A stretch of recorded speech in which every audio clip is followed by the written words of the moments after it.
Oh,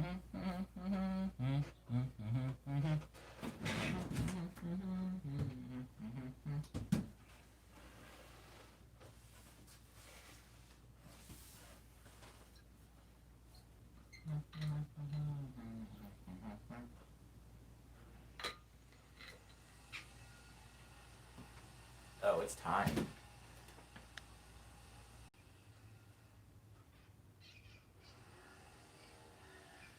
I can't actually get the stream to load. Oh, there we go. I don't know what that was. I don't know what that was. Bear with me, you all.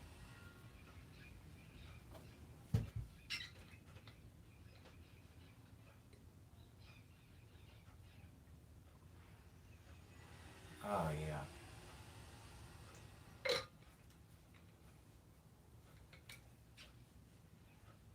First things first. Let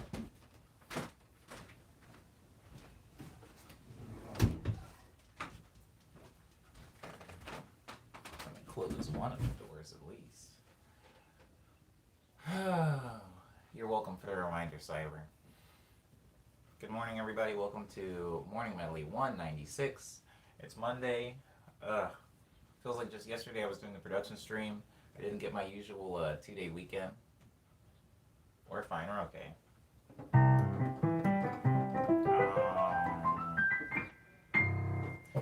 I missed my keyboard, guys. I missed the good.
Oh, dope. Okay, wow. Good morning, Isidora. Welcome back. Thank you for making it to the stream. I apologize for my delay. There was a slight delay this morning, but I'm here now. I'm here. I'm gonna go ahead and start things off with Spring Street, not Signals.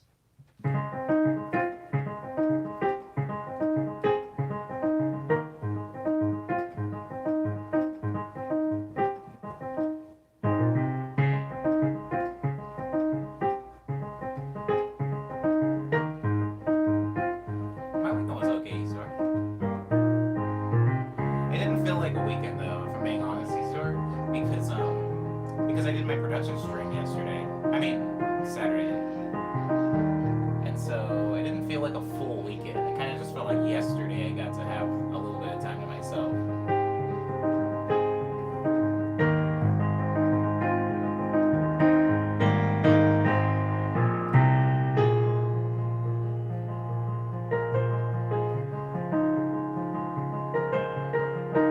How was your weekend, Isidore?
like I didn't get him. I didn't. I see him. Why is it so hard to kill them?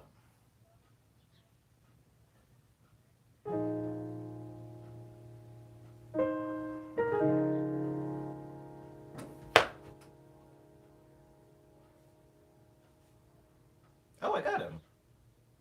Is that him? No, maybe it's not. I don't think that was him. I think he's still alive.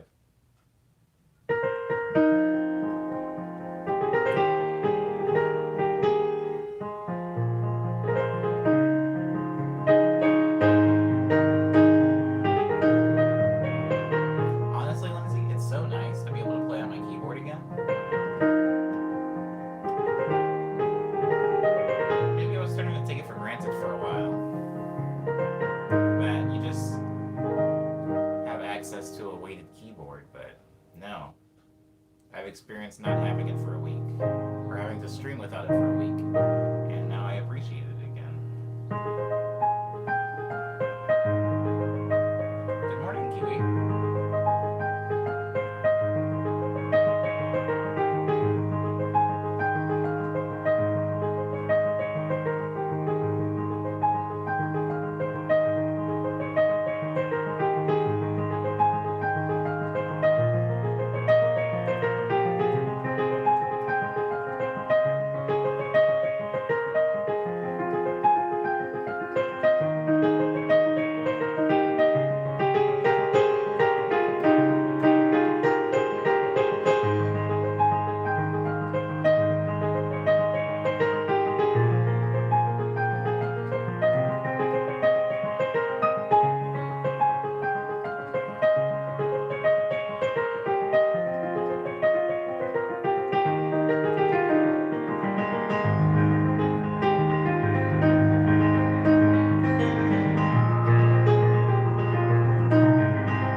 This is an Oswald the Lucky Rabbit shirt, Lindsay, actually. I think I've worn it a total of less than 10 times for sure.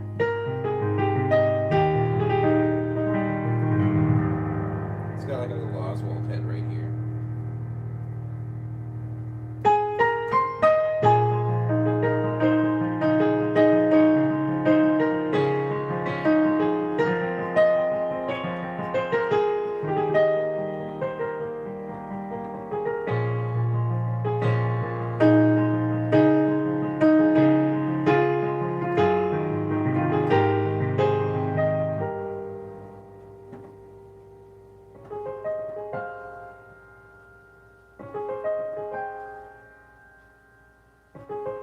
Oh, it's so nice to have velocity and dynamics in songs again. Heaven help me.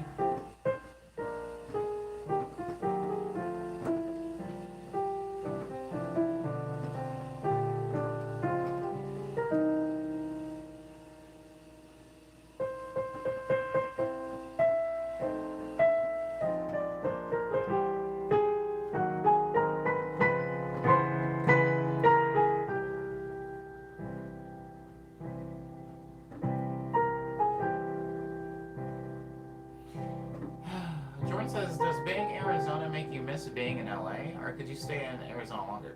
I could have stayed in Arizona longer. I think there's this thing that happens, Jordan, where when I get to Arizona, it's fresh, you know, it's like familiar. And so I like it, and I'm like, oh, Arizona. And then pretty quickly after that, maybe like 3 days or so, I want to go back to LA. And then I can break through another barrier, maybe a week or two, where I just kind of start to settle into Los Angeles. I mean, into Arizona. But, you know, being away from home, you can always miss home for sure. I could have stayed in Arizona longer, but I miss things about my home. I mean, the same thing can be said even about Arizona. There are certain things that I miss about Arizona when I'm here in Los Angeles. Hey, what's up, Tom? Wait, whoa. Wom Tang is back. How are you doing? Goodness.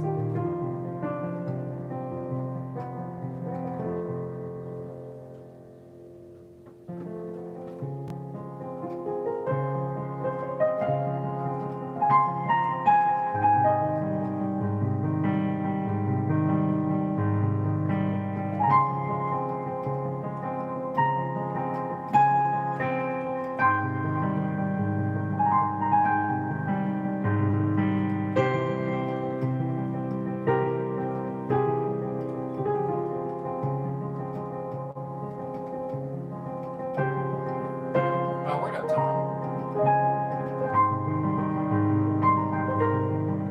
It is a bit of a drive, Lindsay. My parents did it a couple of days ago.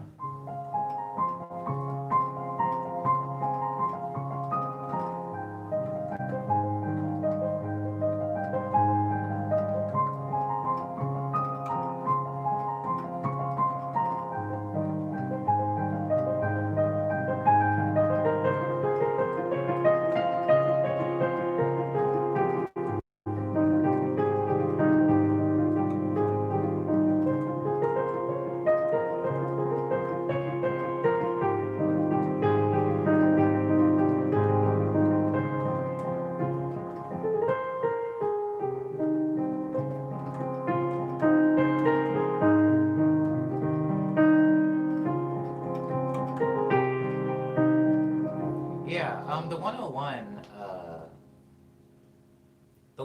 goes like a little bit closer to the coast, Lindsay, so it's like a little bit more windy, whereas the 5 is kind of like a straight line. But I would argue, as Jordan might even agree, the 101 is a much prettier drive. The 5 is very boring, but it's faster. But the 101 is way more scenic. Get to see a lot.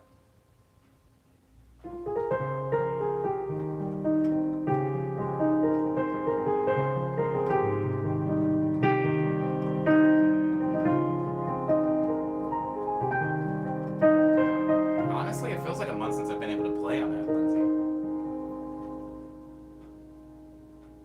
Um, I usually take the 5, being honest, just because I don't really want to drive that long. Yeah. And gas. I'm trying to think about the gas economy.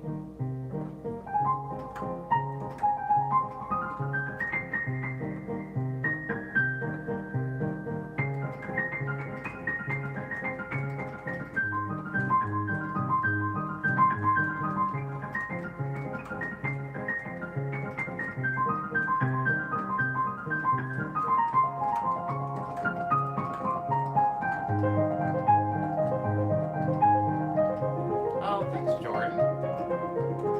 Yeah, it doesn't even feel like the beginning of a new week. It just feels like the last week never really ended. But thank you.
just I was playing over and under, which has the same beginning chord as this, so I just used over and under to transition into it. I don't like this chord. It's also the same first chord from this. Two different keys, but same chord.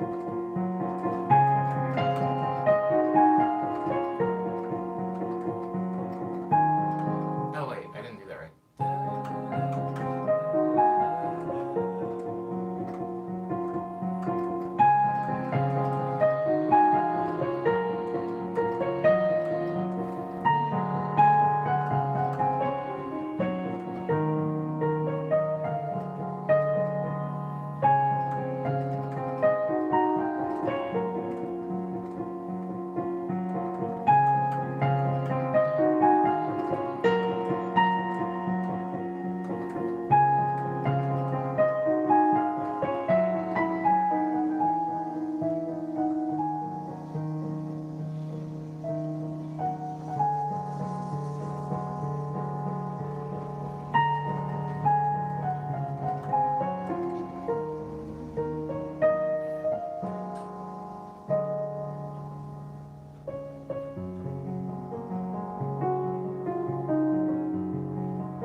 at least I enjoy it more when it's out of a juice box.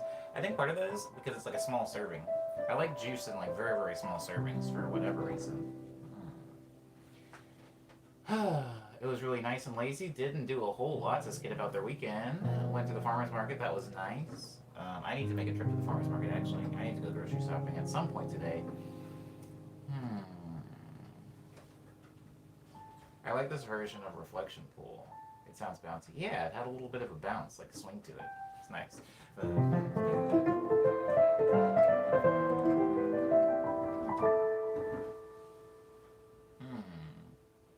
Word up, Kiwi. Thanks for sticking around.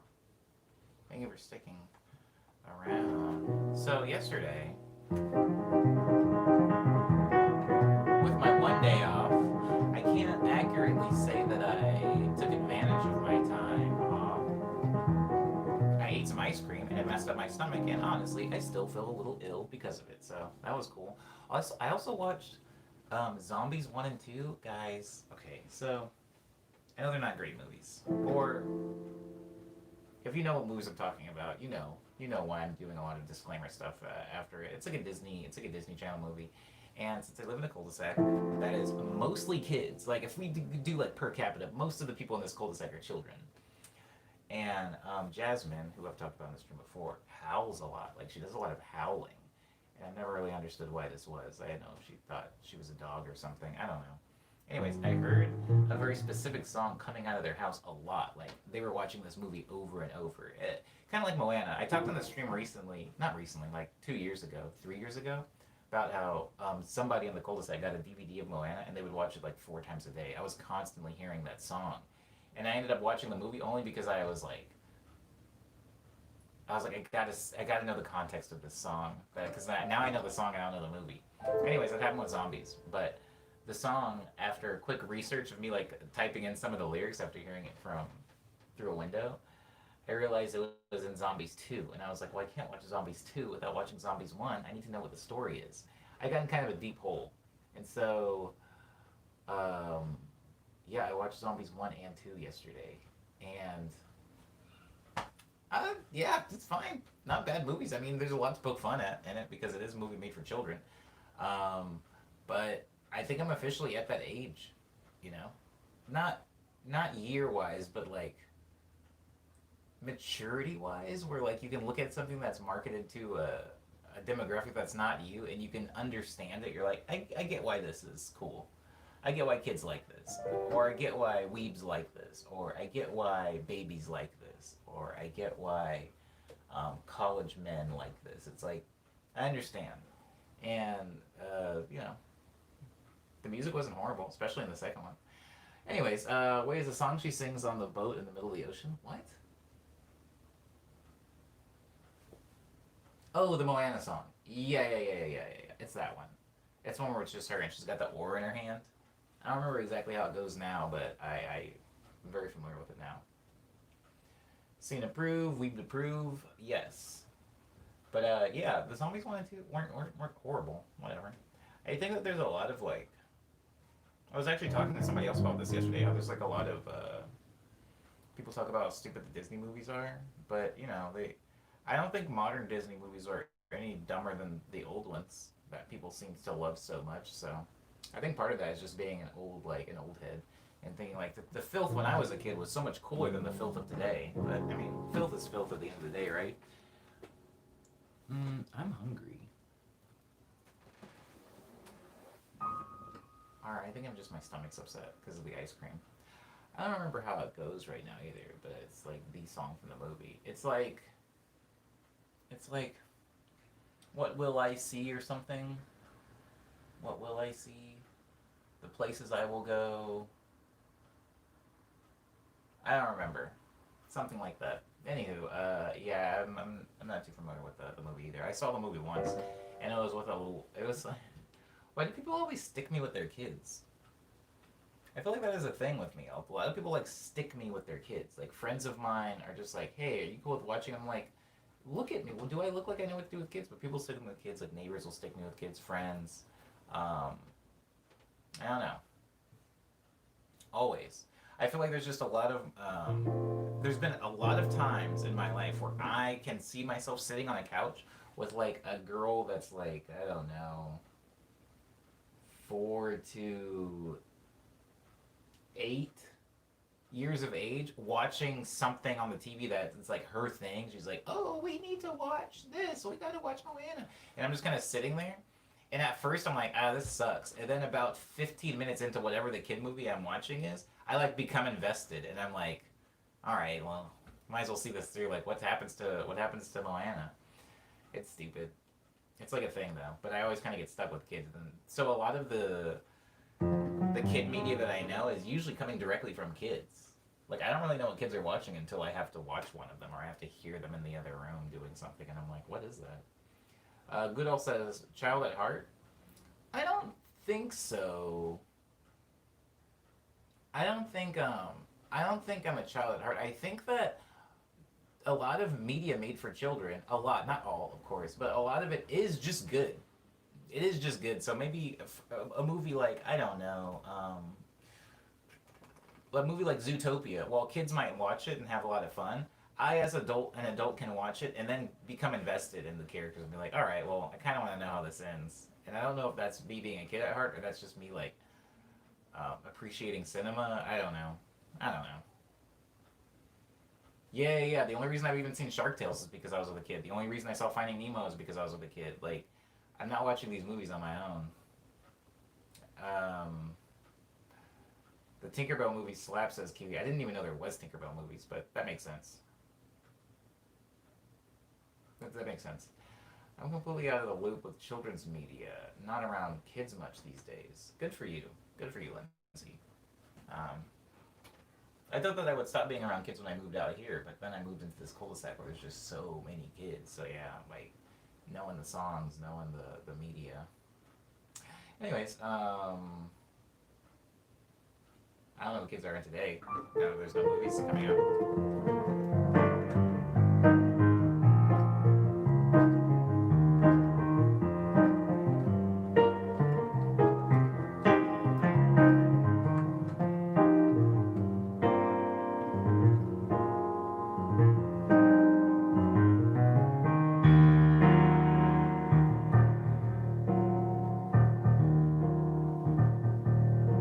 I used to be aware when I worked in Disney tie-in books, but not anymore. Word. Word. Speaking of Disney, I remember going to the Disney store looking for more Oswald stuff. This was years ago, and I saw that show. There was like a lot of merch for that show called like Pride, the Pride or Pride Boys or Pride Lands, and it was like I was looking at it and I was like, is this Lion King? Because I don't recognize this character, and he had like a weird like tattoo or a birthmark or something of like some symbol, and I was like, is there like an extended Lion King universe? It was really weird. I wasn't I wasn't a fan of that. Sister made me watch Barbie movies, but not gonna lie, Bibble is the best. Bibble? I don't know what Bibble is, but I did play with Barbies when I was a kid. Um, the way the breakdown of the siblings go is I was the boy with a lot of girls. You know, I have brothers, but they were a lot older by the time I was born. So most of my close siblings were girls, and so I played with Barbies and stuff like that. Um, Pride Land sounds like a Lego thing, says Goodall. Lion Guard is what you saw. Thank you, Kid James. It's a Lion King TV series. But how extended is it? How extended from the universe is it? Is Simba in it, Kid James? Or maybe I'm asking too many questions. I don't know if you watched this show. But yeah, Lion Guard. That's what it was called. Barbie Princess and the Pauper is so good, says Kiwi. I don't really get why Japanese people love Olaf from Frozen. I get it. I get it. Liana. What I don't understand is why Japanese people like Family Guy.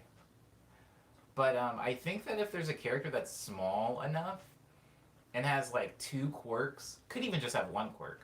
I think that Japan usually like gets around. Like Japan loving Oswald is something that I personally don't understand, but I'm thankful for because if I want Oswald merch, I could just go there and buy it there.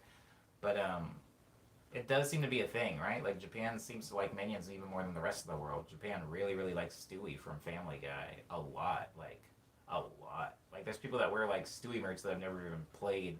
I mean, watched Family Guy. There's also a lot of Cuphead merch in Japan. That's completely, people aren't even playing the game, but they just think Cuphead is cute.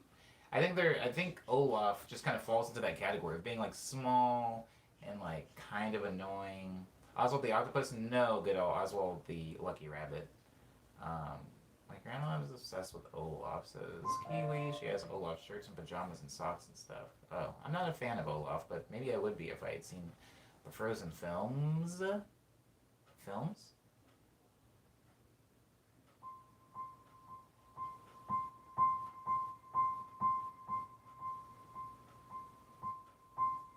One of the kids I watch loves it, says Kid James, talking about Lion Guard. I think it's one of their kids. It's like one of the descendants of the royal family from Lion King.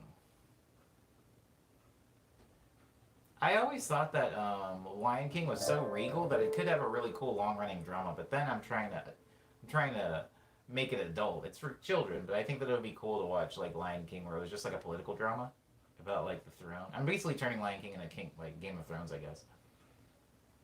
I haven't seen the second yet, says Kiwi, but I like the first one, talking about Frozen. It's Simba's son, I think, says good old. What? I don't care anymore. Now, see how quickly that happened? Now I don't care.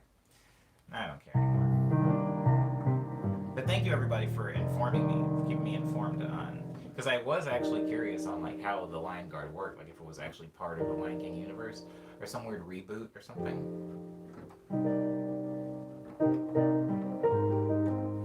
I hate how low the stakes are in Disney TV shows. I hate it.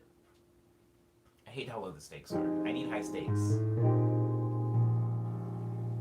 I need high stakes. Alright, I just sort of get exhausted with spin-offs. Yeah, same, Lindsay. There are so many other stories to tell. Yeah, spin-offs.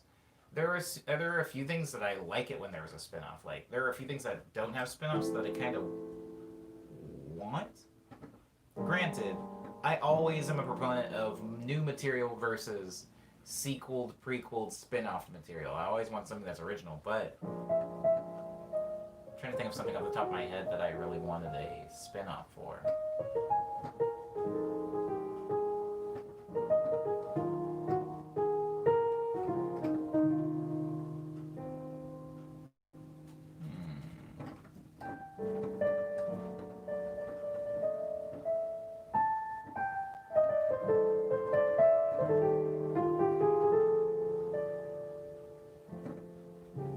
Cartoons on TV don't really hit as good as they used to, so I stick to funny YouTube stuff, says Go.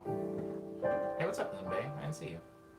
They gotta keep the IPs alive, you know, or they'll lose them. Disney's the king of that. Oh, for sure. I know the legal reason why they make so many spin-offs and sequels and stuff like that. For sure. But, I just wish they were good. Now, to be fair, and this maybe is just because I personally was invested, but I actually did like the Aladdin sequels. I liked 2, I think. And I actually liked the third one with Aladdin's dad. Now, I don't remember if it was actually good. Maybe I was a kid and I didn't have, like, proper, like, I wasn't able to tell good from bad. I didn't have, like, quality control as a kid. But yeah, I think, I'm trying to think. I'm trying to think of something that I wanted a spin-off of. If it was a game or a movie or...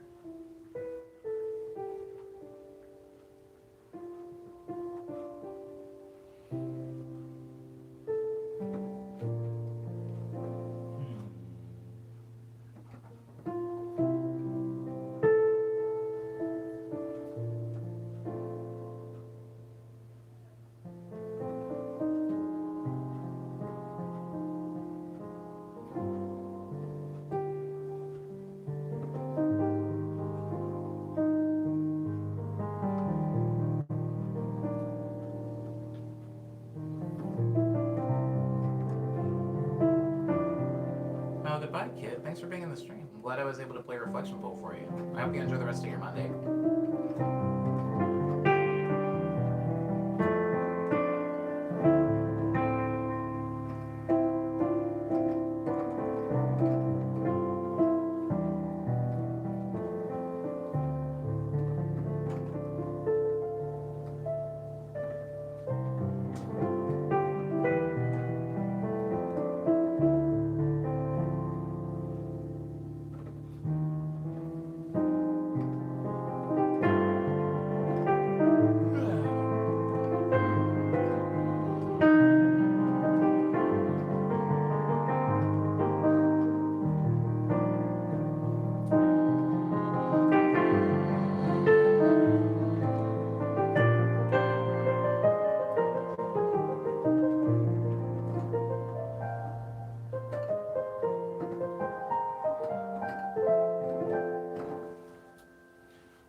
a sequel for that movie Treasure Planet. I was very into it for a minute. That was a very good movie.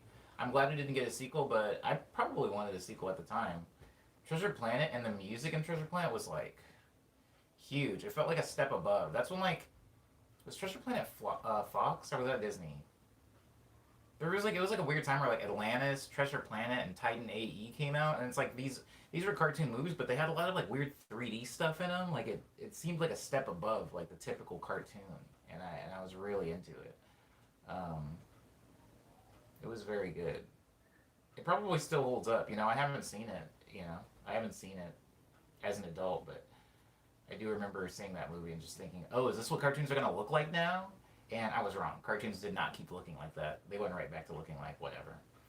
Um,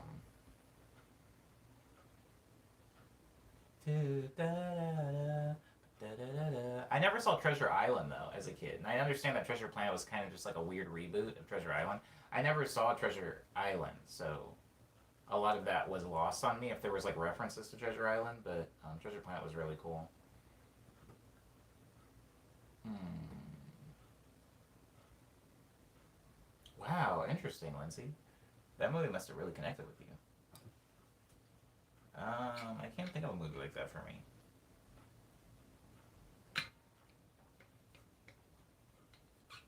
It still hits me this much time later. On an emotional level, like my sister was watching The Mask when I was in Arizona. My little sister had The Mask on the TV. And as I was looking at that movie, something really weird. It's almost like when you don't spend a lot of time around your parents, right? And then you see your parents again, and you realize like how much of your parents are in you, and it's like almost it's almost like alarming when you're like, oh crap, that's definitely something that I picked up from my dad, you know, like so and so many years ago, and then I just spent enough time away from them that I forgot what the origin of that thing or personality quirk or word or phrase or posture or gait, like you forget where those things come from. I think sometimes when looking at those old movies, Lindsay, I'll see a thing in it, like I did The Mask, and I was like, oh, that's where that comes from. There's a lot of things that Ace Ventura did when I was like in a very impressionable age and was seeing a lot of his things that I didn't necessarily behave like him, but he was the first like human being I saw behave like a cartoon. And I think that like did something weird to my brain where I was like, oh, it's like okay for like people to behave like cartoons. Like you can say things like cartoons say, and it's okay. Because Jim Carrey's a grown man, he's not a kid. And then I kind of like, I think I internalized that. And I don't know where exactly that ended up coming out in my life, but I still think about that a lot. I talked recently, maybe like 10, 20 streams ago, I talked about olive oil from the Popeye movie, the live action Popeye movie, and how big of a deal like Shelley Duvall being in that was for me. And what's interesting, I'm only making this connection right now as I'm saying this story, but the director of the Popeye movie talks about how he basically wrote that role. I mean, it was already a thing, right? I mean, the cartoon of Popeye, but he talks about how that role was like made for Shelley Duvall, and he was like, I don't want anybody else to be in this movie other than Shelley Duvall. Like, she has to be olive oil.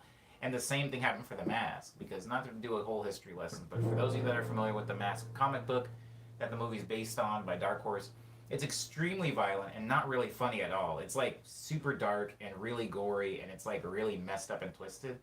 Unlike the movie, which is kind of like a fun romp and it's a good laugh. I think, and the director of that movie also said like when they made The Mask, they made it with Jim Carrey in mind. Like he was a big fan of Jim Carrey's work on like Live in Color and stuff like that.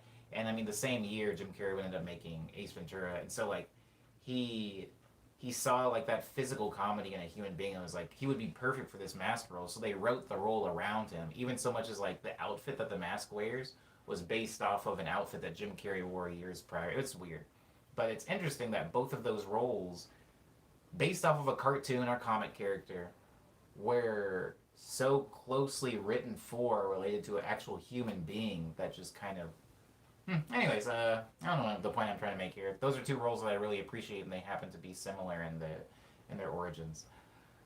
The things my dad watched definitely shaped the media that I like even today, says Lindsay. Leanna says, last winter I saw my grandparents, and it was even weirder to see where my dad gets it from and how it passed to me. Yeah, that stuff is really weird, Leanna. That stuff is really weird. Is there anything that hits you in the childhood? Probably Popeyes. Wait. Hits you in the childhood, probably Popeyes. I'd say that half of each of your parents are in you. Yeah, for sure. Chromosomes and whatnot, chromosomes and DNA and all that stuff. But yeah, sometimes in media I can see that, or like what's interesting about media. What's interesting about media, or I should say art. No, I'll widen it to media. What's interesting about media is that sometimes people will put a lot of the ownership or a lot of the credit for things being inspiring to them on the content itself.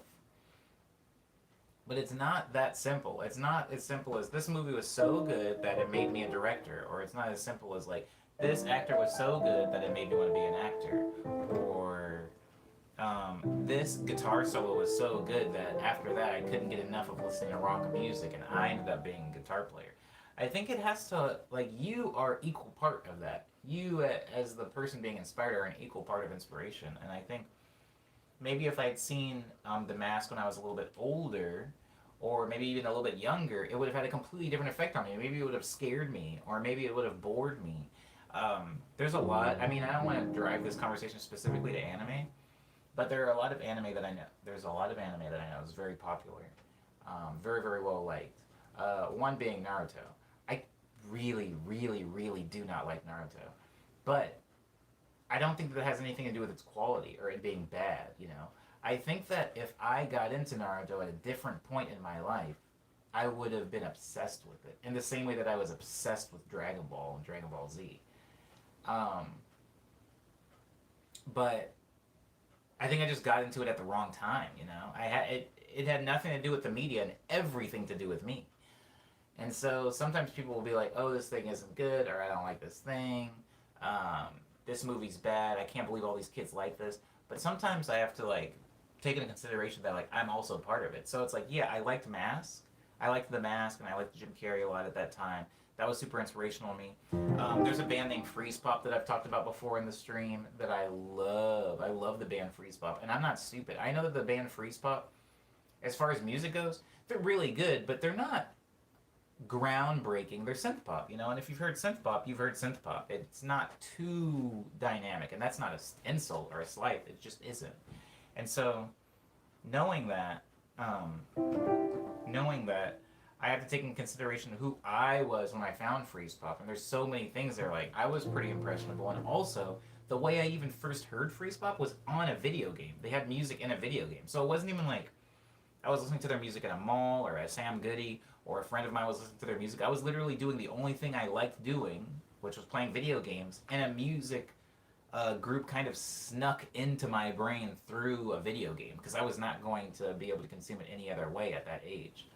And so I'm like, I think I like Freeze Pop so much because of the way it was portrayed to me through a video game, which was my love when I was a kid, and also it's good music, and I was really impressionable, and I took that. I've carried that with me so long now through so much of my life. I still follow Freeze Pop on Instagram and like every photo they post, and it's been a long time. I haven't seen them live since I moved out to LA. They don't even tour out here anymore. So, point that I'm making is things can make a big impact on your life, but it's not the thing really wholly. It's kind of a cooperation between the thing and you and the type of person you are when you encounter that thing. Anyhow, yeah, I agree, says Ube. The impact something has on you is based on so many factors. Indeed, yeah. Goodall says overrated. I'm assuming they're talking about Naruto, but they could also not be. This connects to the 100 gigs convo we had the other day. Yeah, it connects almost one-to-one with the 100 gigs convo. Yeah. It's something that I always try to keep in mind, right? TikTok might seem stupid to me, but what was my TikTok? I had a TikTok. I didn't really, but I had something that I liked that other people thought was stupid for sure. There wasn't really a TikTok even type thing when I was like 9, like a kid. Like, there's like kids on TikTok, like 8 and 9 years old. Like, when I was 8 and 9, TikTok didn't exist. Neither did Musical.ly, I don't know what the equivalent was, Nature's versus Nurture Baby. I love when Leon says baby. I love the way Leon spells baby. Okay. So I only got to this because I was talking about like my little sister putting on the mask and me watching the mask and how big of a impact that movie or those groups of movies ended up having. And I think about it a lot with music because there's so many musicians that have subconsciously inspired me. Not necessarily musicians who I've listened to and gone, I want to sound like that, but more so musicians that I've heard, enjoyed, and then when I went to go make music, somehow they just subconsciously ended up coming out, whether I wanted them to or not. And I think a lot of that has to do with like the type of person I was when I heard it. Something that's really interesting, yeah, like the Donna Summer thing, Lindsay. Something that's really interesting is a lot of the things that have been like super integral on my like sound or the way I am or my work ethic, my habits aren't actually still in my life, right? Like I don't actively listen to Freeze Pop anymore, even though they informed a lot of the decisions that I made subconsciously. Um, the person who first gave me Fruity Loops, like that's a very direct thing, right? Gave me a copy of FL3. I don't talk to them anymore. I don't know where that person is. I don't even think they make music anymore. It's like most of the things that had the biggest impact on my life ended up being very, very temporary. And the things that would people would assume would have a huge impact, you know, like living with another musician or going on tour with a big musician, don't have quite the lasting effect that I would expect or even want them to. Cyber Patent's baby. And royalties if you use it. Ooh.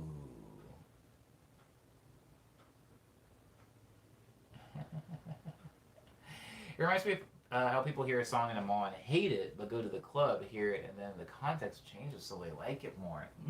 Umbe, he's taking us down a pretty cool path. Umbe, there are a lot of people that I know in hip hop specifically that when they hear a hip hop record and I like ask them like how they feel about it, like, oh, how do you feel about the Childish Gambino, the new Childish? How do you feel about the new Drake record?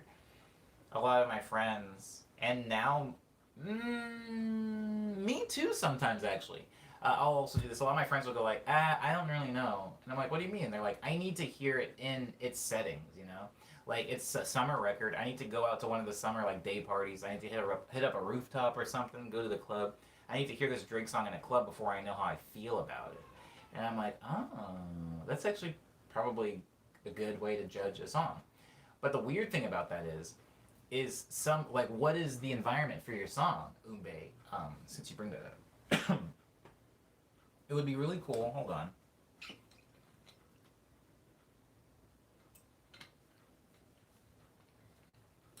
It would be really cool if we, as artists and consumers of art, this is insane, by the way, what I'm about to say. So just go ahead and disregard it. But it would be really cool if, as consumers and artists, if we got to inform, as a suggestion, what environment this track should be heard in, instead of having like genres, like this is a drum and bass record, or this is a death metal record. This is a this. I feel like it would be really cool if artists could say like, you know what, coffee shop, or car ride to work, or car ride home from work, or having a bad day, or just got broken up with. It could get like hyper specific, or maybe a little bit more vague, like Friday. This is like a Thursday arrangement. I think that would be so interesting because I think that there's a lot of times when, like we talked about this during my Arizona streams, how when you make music, you're making it typically on a very specific type of equipment that your audience does not have, and your audience is not going to be able to listen to your music on the best speakers. So, as much as you would like for them to do that, they're not going to be able to hear all the things you want them to hear. But if you had control of the way somebody was consuming your art, I realize how problematic and bad that would end up being, but it would be interesting just to know out of curiosity what people wanted me, what they thought the idyllic or what the intended environment or setting they had in mind for the song to be listened to in, or the painting to be watched in, or I mean looked at in, or for the movie to be watched in, right? Um, I'm sorry, I'm gonna catch up on the chat in a second, but I really wanted to see this movie called Tenet, and Christopher Nolan made it. And then there was this news thing that was like Christopher Nolan has delayed Tenet indefinitely. So the movie's done, but instead of pushing it out to streaming services like so many movies are doing now, Christopher Nolan was like, I'm gonna delay it because I would much rather people experience this in a theater. I feel like this is a movie that needs to be experienced in a theater, not at home on your couch with people talking in the background. Like, you need to be on a big screen with the whole like Dolby sound system. That's how people should see this thing. And I thought it was interesting because I was like, I just want to see the movie regardless of what the context is or what setting I'm seeing it in. But that's a good example of an artist wanting to control, to some degree, the environment in which their art is being perceived or consumed. I don't think that's too crazy. Some songs hit different when I hear them in a plane or when I go rollerblading. Absolutely. I agree with you.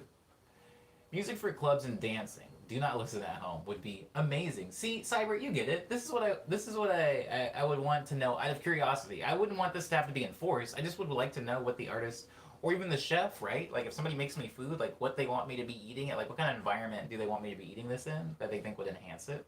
Kind of how people are like, this meat pairs with this wine. What if it was like this music pairs with this setting? You know, maybe listen to it here.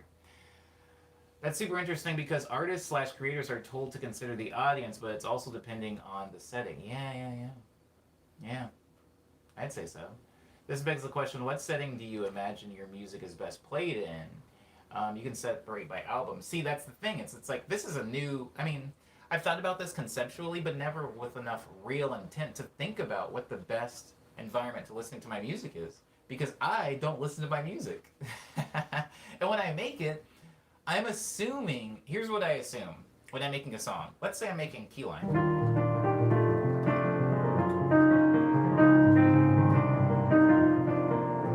When I made that song, during a specific point in my career, I would imagine people listening to my song on the computer because I'm like, SoundCloud's on the computer. It doesn't yet, to my knowledge, have a phone app, so I'm making these songs for a computer. This is just all hypothetical, by the way, guys. But I'm making it for my computer, so I'm assuming people are going to be on my SoundCloud and click the play button because there's nowhere else for them to listen to this music. It's not on Spotify. It's not on iTunes. They're going to listen to it on SoundCloud. So my only like exclusive listening environment is sitting at a computer, you know, in front of your computer speakers. And then after I started touring and playing shows more often, I started making songs with not the intent, but with the consideration, wait, how is this going to translate live? Can I play this live? Is this a song that's only fun to listen to but won't be boring to perform? Will people in the crowd be able to move to this or feel this? Or is it more of like a vanilla song, like my song Vanilla, where I can't really play that for a live crowd effectively in a club? It will put people to sleep.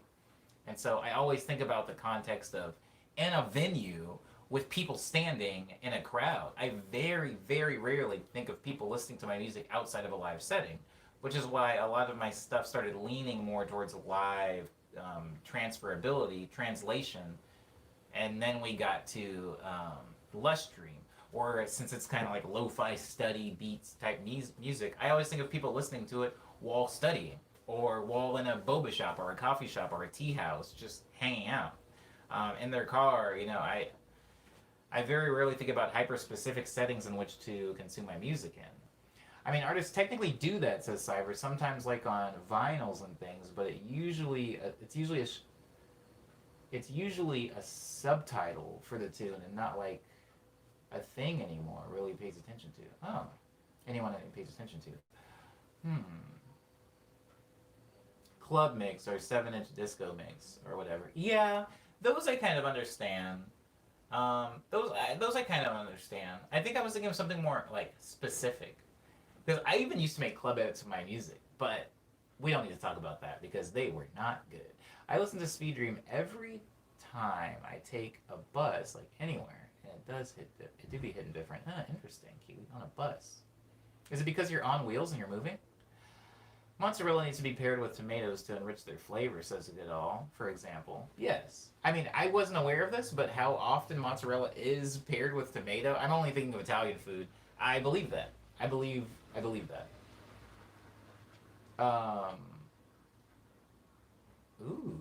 Vanilla House remix.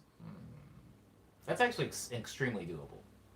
But But yeah, I think that it would be interesting. Or even if it's a book. If somebody's like, read this book here. We would like it if you read this book here. I would love the suggestion. Would I obey the suggestion? Almost never. But it would be really, really interesting to know just out of curiosity. And maybe one day I do the suggestion, right? Maybe I do fall in line with what they want. And maybe it does enhance the. Oh, I see him. I see him. I see the mosquito. Hold on. Oh, he's coming. Where are you? Did I get him? How do I keep missing him? Also, why are there ants in here? Okay, anywho, sorry about that. I'm gonna kill him, and it's gonna feel so great. It's gonna feel so good. Okay, books in a cafe with each other, nerds with other nerds. Oh yeah. I mean, I do a lot of reading in cafes. How much money? I don't know. Maybe I'll do it in a production stream one day. How about that? Omni has put the remixing of my own tracks to make new songs bug in me, and it won't leave now. You're welcome. Not only is this bug not only is this bug useful for the creative juices, in that it recontextualizes a lot of your works. Context is everything in music, guys. If you want to be able to make something new, sometimes look at it from a different angle. You ever done the experiment? The experiment where like, not important. Point is, change your perspective sometimes. And if you are sampling and remixing your own work, it can allow you to see some different things in your own music. I have a song that I've done in the production stream called Bus Fare. Something really interesting about Bus Fare is like, it's like the lead line in Bus Fare is the vibraphone, but in the original song, because Bus Fare is a resampling of a song that I already made, the vibraphone is not the most important thing. Something like that can change the context of the song, and you can get like new lead lines, you can get new chord progressions, you can get new harmonies off of that. An Iron Golem just gave a villager a rose, and oh my gosh, I love Tubby Buddy. Zombie Boppers says, good all. Okay, word up. My favorite album is one called From the Bedroom to the Universe. It reminds me of the setting of the stream every day, and it's really an emotive phrase. Interesting. Yeah, right? I don't have to move at all. I can do it all from here. It's very, very nice. I missed my keyboard so much, guys. This is good. By tomorrow, by Tuesday, I'll already be taking it for granted again.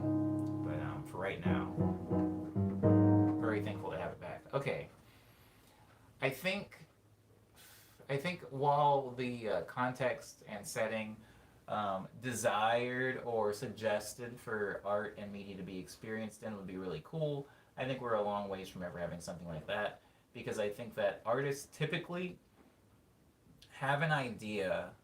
If these artists aren't super locked into their own creative process, they'll have an idea of what they want people to experience their art in, and they'll realize that most people, when I say most, I mean like 90 and upwards % of their audience are not going to be able to experience in that specific scenario. So they just let go of it. They just let go of it. I feel like I'm always like bobbing.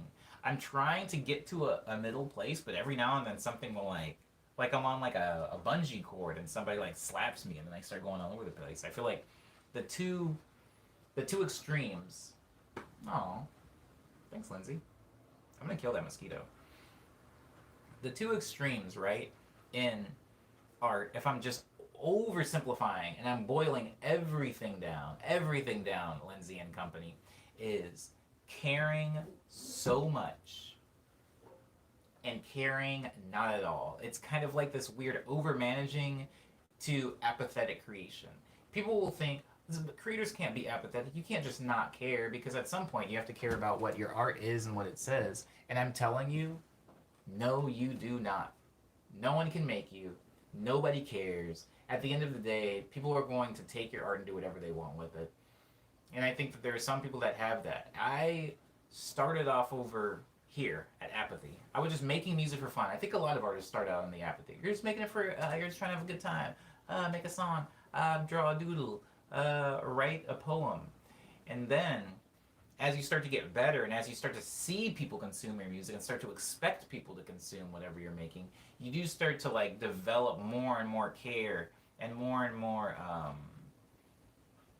not judgment, but a little bit of judgment of your own work. You'll be able to play something and go like, this isn't good, and to some degree, you will be including the whole in that, not just you and your own feelings about your art. You'll go, people are not going to like this. That'll just be a thing that comes up in your head. Once you see enough people listen to, or read, or eat, or consume to some degree your product, you will start making it and going, people are going to like this, or people are not going to like this. And it's completely separate and isolated from your own feelings and your own thoughts about what you're creating. And I think there are artists that I know that are like super far to that extreme, right? Where maybe they're a pop producer, so they're just like, it has to sound like this, it has to have this in it, it can't be over this many minutes, that's not going to get radio play. You need to have a hook, it has to be catchy. Like, they're really about, like, they care a lot about the art.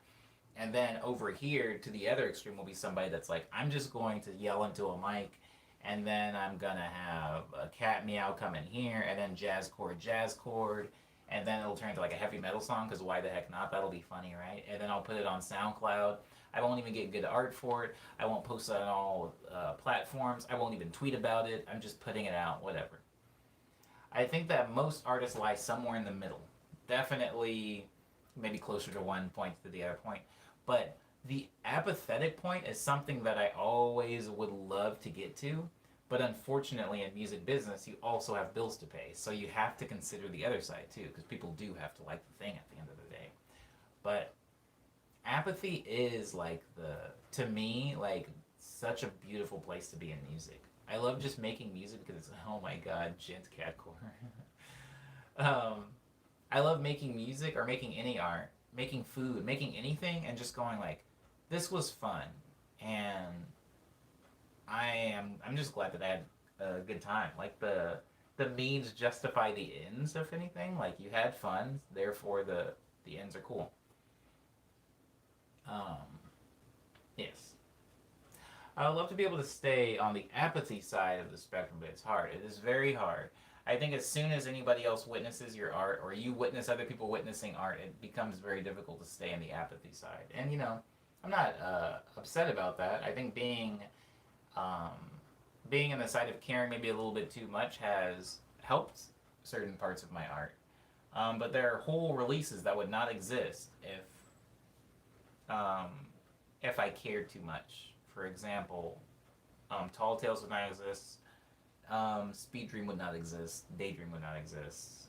It would have just gone Nice Dream, Love Dream.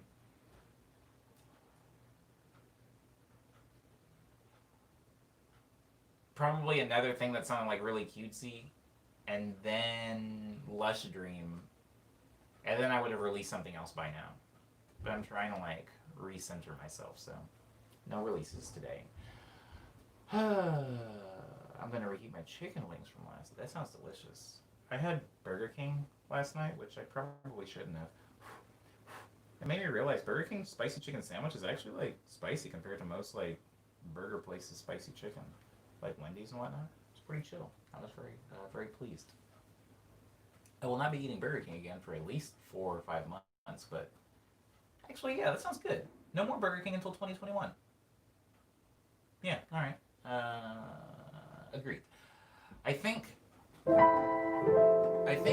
environment being, or people listening to your music in a very specific environment.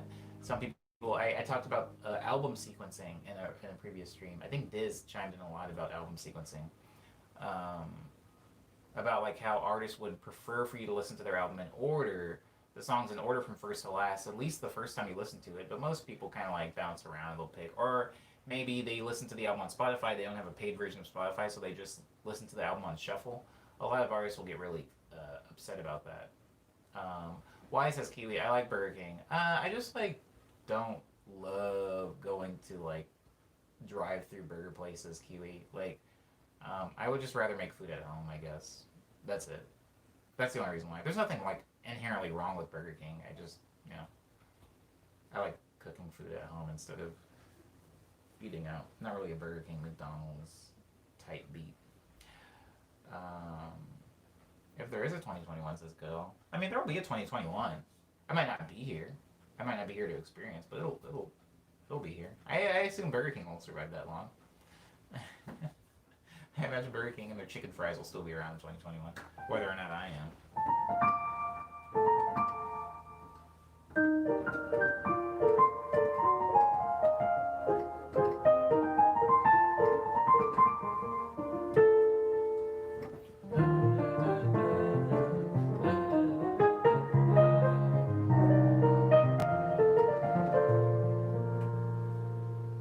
Home cooked is the healthy way. How else can you become a chop chop onion master? Aw.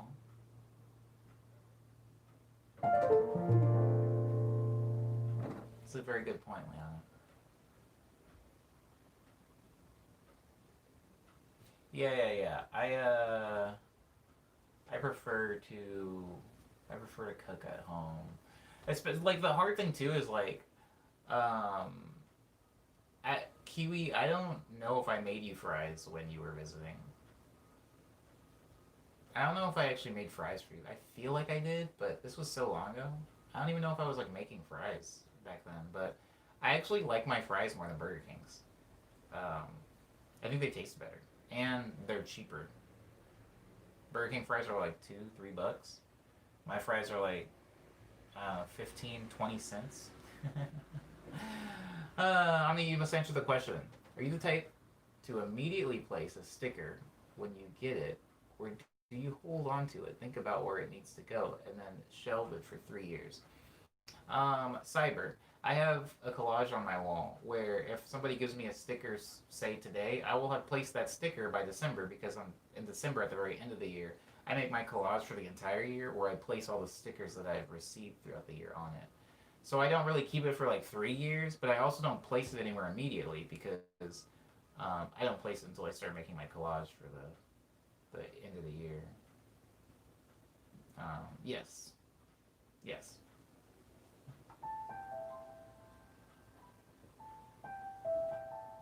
Oh yeah, you did say you did spill the oil everywhere. It was fine. I'm sure it was. I'm sure it was fine. But yeah, I just make my own fries. I feel like once I learned how to make like pretty decent fries, like twice fried, so they're like crispy and like nice on the inside, and then I started seasoning them myself. It kind of ruined me on fries from like other places because after that, all I could see was like not as good fries. Like the fries that I eat out don't taste as good.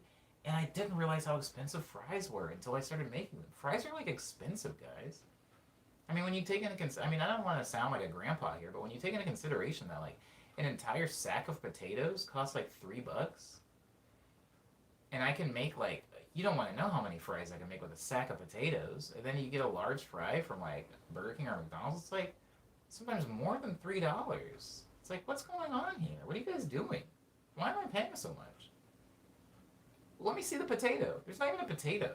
They come like that. Goodall says, takeout fries are tasty. When you take too long, the sticker won't be able to stick, says Goodall. Oh, is that true? I don't know. I guess I've never waited for much longer than a year, so how long do stickers retain their sticky? Umbe says home cooked hits different. Um, Omni, I thought you were wearing a cold shoulder. Wearing a cold? I actually don't know what that is. Wearing a cold shoulder. Is that one of those like blouses that like only goes up to here where your shoulders are out? I don't know enough about fashion. I'm sorry, Dar. To be fair, fries are best like 2 seconds after they're pulled from the oil. 2 seconds? Jesus Christ. Do you have a mouth of iron? I could never. Way too hot. Hmm. You're right, but I see a BK. I need those fries, says Kiwi. Word, I understand how fast food fascination works. There are things that I like that are fast food. Nothing that I like eat regularly. That's interesting, you know? I'm going to talk about fast food in a second. I'm going to get to the bottom of the chat first. Um, you're paying to keep people employed. You're like really good at making fries. I don't just have Omni down the street making fries. Making fries is pretty easy, Kiwi. I feel like you can make fries better than me, probably. Um, More men should wear them, not me, but other men, says Dar, talking about they're called cold shoulders. I didn't know what those were called. Those little like blouses with no actual shoulder part. I don't like that. I do not like that. Cover my shoulders, please. I would like that if my shoulders could be covered. I don't need the clavy out. I don't need to show the clavy to the world. Um, the neck goes down to the shoulders. Yeah, that sounds horrible. I mean, people can work it. It looks good on people. It's just um, not a thing that I think I want to be in. Hmm.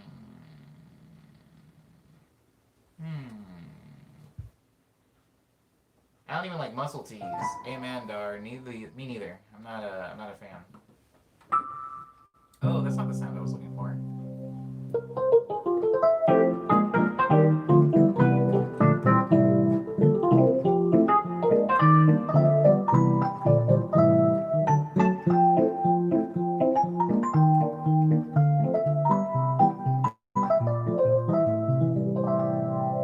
What's a good name for a desert village? Phoenix, Arizona. I think when talking about like fast food fascination, I think when I was a kid and I loved fast food, like I don't know, like 10 or something like that, and I was like, I want McDonald's, I want McDonald's, I want McDonald's, and my parents weren't really about getting me fast food all the time. They're like, we can make food at home. I understand that the goal of my parents was to one save a lot of money and also probably to feed their kid healthy stuff. Like I've seen the kids that eat McDonald's all the time. Um, Pray for the kids that eat McDonald's all the time. Anyways, my parents would actually make food, and so that was cool. And I ended up I thought that you kind of hit a point in your adult life where you made this hard decision to eat healthier, and some people do, but I always kept waiting for this kind of wall that I was gonna hit. Um, I kind of kept waiting for me to hit this wall as an adult where I was like, no, no more fast food. Now I'm gonna start cooking boring food at home and eat healthy and cheap. I kept waiting for that to happen, and it never really happened like that. Much like a lot of transitions or evolutions into adulthood, it's this very gradual, kind of boring, subconscious thing. Like I think I just remember starting to exercise a lot, right? Like even before when I was just skating, riding my bike to and from work a lot, working out every morning, I would just realize that like if I was eating fast food, like if I was eating the things that didn't taste bad by the way, like I loved Wendy's or whatever, but if I was eating Wendy's and then working out in the morning, I would feel horrible. Like I felt like my body was dying. I was just in bad shape. I always thought that being in poor shape meant that you were like physically large, but you can be like thin or trim and still in like bad shape. And so I was like, oh, I think I notice a difference in my body when I'm like eating like my morning smoothie or whatever, or like I'm cooking food at home versus when I'm eating it out. So I just gradually stopped eating out as much just because I didn't want to feel bad. But I understand there's a lot of people that maybe don't have a life that's physically demanding to where they can like eat, I don't know, Dairy Queen chicken fingers like every day and feel great. I just don't have one of those lives. So I think it was kind of like a gradual change. I didn't make it in some like holier than thou, like, how could you eat fast food? Because I totally get it. Fast food tastes good. It just, it doesn't give me the fuel I need, I guess. Can't wait for that one to be appropriated into internet slang, says Dar. We'll talk about clavvy. I don't like muscle shirts with a tank top under and like a jacket, says Liana. Oh, muscle tees with a tank top under and a jacket. Hmm.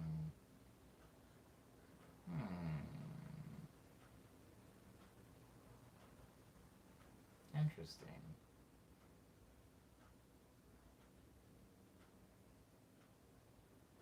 Please stop. Daughter, please don't do that.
cover the armpits.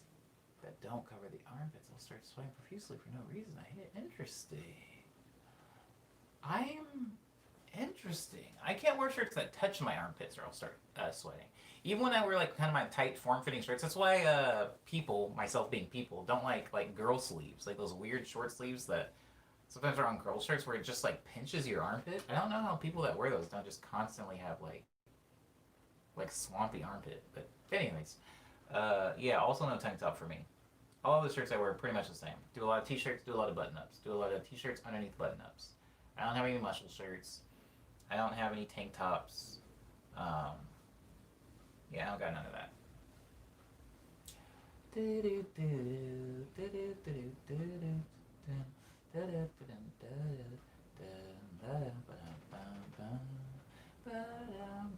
But thoughts on In-N-Out? Well, before I moved out to LA, I had like a pretty healthy dose of In-N-Out because Arizona does have In-N-Outs all over. When In-N-Out first came to Arizona and I finally got to try it, I remember my dad driving my whole family pretty far away from our home because it was on the interstate. Went to In-N-Out, very long line, right? We're waiting in line for what felt like 30-ish minutes. Drive-through line. And I remember looking at the menu and thinking, this place sucks. Because as a kid, whenever we went to a fast food place, I would always get chicken sandwich or chicken nuggets. And I was like, this place doesn't have chicken. They're not a fast food chain. But I ended up getting a cheeseburger. I was like, it's okay. It's okay. Because I was young and my taste buds hadn't really evolved yet. When I got a little bit older, I was able to understand why In-N-Out was good. Compared to things like Burger King or McDonald's, right? In-N-Out's very good. In-N-Out is one of the few fast food places that doesn't make me feel sick. Interestingly enough, if I go to Burger King and I eat Burger King, the next day, I eat today because I had Burger King yesterday, I will feel a little gross. I'm like, I put some garbage in my body, and that kind of sucks. In-N-Out doesn't do that to me. In-N-Out doesn't do that to me. I just feel like In-N-Out's using better ingredients to make their food than Burger King is. So yeah, I like In-N-Out. I know there are a lot of people that treat In-N-Out like it is, the best burger in the country, which is, that's tall tale for me. But it is very cheap. So In-N-Out's taste to size to price ratio makes it pretty high on my list. Now, if In-N-Out burger costs as much as, say, Shake Shack, I wouldn't like it at all. Because Shake Shack is also a very good burger, but it's just so expensive that I never really go there. Yeah. Yes. But that is, that's how I feel.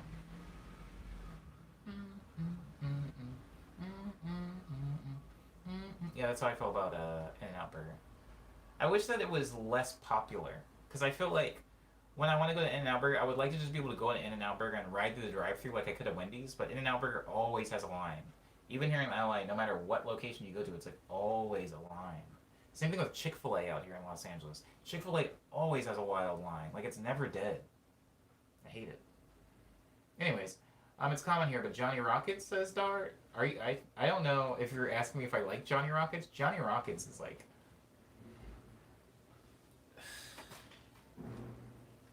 I don't know your feelings on Johnny Rockets, so maybe that's best. I'm just gonna say what I feel about Johnny Rockets, not knowing how you feel about it. I think Johnny Rockets is expensive for very mediocre food. And I don't think Johnny Rockets is alone in this. I think Johnny Rockets, cheeseburger, if you know what cheeseburger is, there's a lot of places that are like the 50s diner burger, and it's always really expensive, and you get the burger, and it's like, yeah, it's big, but it like tastes like Denny's. Which, as I'm saying out loud, I realize Denny's is also an all-American diner, so that actually makes sense, but I don't really like the all-American diner burger. It's always big and bland, in my experience. Mel's also. I'm putting Mel's on that list. Thanks, Liana. Big, expensive, bland burger. I don't want it. I'm good. But that's how I feel about Johnny Rockets. Their sides are good, and they give you extra milkshake. Well, I don't do milkshakes, but they give you extras. No, their sides are good, and I've never really gotten a side at Johnny Rockets other than fries. So maybe I'm not equipped to even have this conversation. I've only ever gotten burger and fries from Johnny Rockets. Yeah. I have never heard anyone mention cheeseburger. I've been there once. It was when I was in Tennessee. Do you know the artist Tech Nine? Tech Nine once purchased a cheeseburger for me. This is like a really weird story, but a cool, kind of cool one. I'm looking up a picture of Tech Nine. Yo, this man was dope. I respect the heck out of this dude. Yeah, that dude really hooked it up. Anyways, I don't know though. At least I don't think so. Says Lindsay. Yeah, Tech Nine. So, hmm. Wow, that was a good time. Okay, so anyways, in Arizona, there's a mall. The mall had a burger place in it called Cheeseburger Cheeseburger. Cheeseburger Cheeseburger has since lost a lot of money and had to actually close a lot of their locations. But during this time, they were like actually booming and growing. So I went to a place called I went to a place called KNZ Recording, which is where me and my bandmate Nick Miller recorded our first album called. I don't even remember the name of the album. Oh, he would be so upset with me. I remember all the songs on it: Jericho in Berlin, Here We Go. What was the name of the EP? It was an EP. It was like Finding Light or something like that. Anyways, doesn't matter. The name of the band was Cabin of the Sun. We recorded at this place. Were there two cheeseburgers in the name? That's a good question for Cheeseburger Cheeseburger. That's a very good question for them. But I the dude that co-owned the recording space also managed a lot of bands and a lot of tours. One of which he was sending his band out to tour with Tech Nine. Tech Nine spent quite a bit of time in Arizona. I think it was at Club Red, which is kind of like a hip hop and metal venue. And he was hanging out with somebody who drove another. I don't need to name any of these names. Anyways, he was hanging out with a group of people. Everybody was like freaking out. He ended up talking to me and having like this really cool, like almost like father son talk with me. It was just like, yo, it might not seem like a lot now, but like you stick with it. Like I know you're hungry. You want to be able to play these type of shows, and it seems like you'll never be able to do it. But just keep your head down and work hard. But like you kind of gave me like this whole pep talk, and then we all went to the mall, which is like one of those like in Arizona, a lot of the malls aren't really like indoor. There are a lot of outdoor malls, which sounds weird because Arizona is extremely hot. But I don't know. It's just the way Arizona's built. There's a lot of outdoor malls. I guess it saves on AC or something. And um, we went there and we were like in line for some other place. I think it might have been Genghis Grill. And the line was so long that I remember the tour manager just being like, "Yo, what about this place?" And he turned to me and was like, "Is this place good?" And I was so like shy and like not able to handle people at the time that I just remember lying to them and saying yes. I had actually never had Cheeseburger yet. And then we all went in there and ordered, and Tech Nine paid for it all. And I was like, "Oh, thanks. Like, this is actually really cool." And I never saw him again. Cheeseburger was pretty good though. Um, and that's my only. Whenever anybody says Tech Nine, I immediately think of Cheeseburger. Whenever anybody says Cheeseburger, I immediately think of Tech Nine. Like those two things are like completely combined in my head. I love that place. Cheeseburger's burgers are like disgustingly big, but Cheeseburger is on the list of like Johnny Rockets, Fair Oaks Pharmacy. What's another good one? Denny's. I'm gonna put them on that list. Just the all American diner burger. I'm over it. Mm. We haven't that place here. I'm sorry, Isidore. It's okay. You're not missing out on anything. Most places in the United States don't actually have Cheeseburger. It's very rare. It's very rare. Oski says, "Hi, Omni.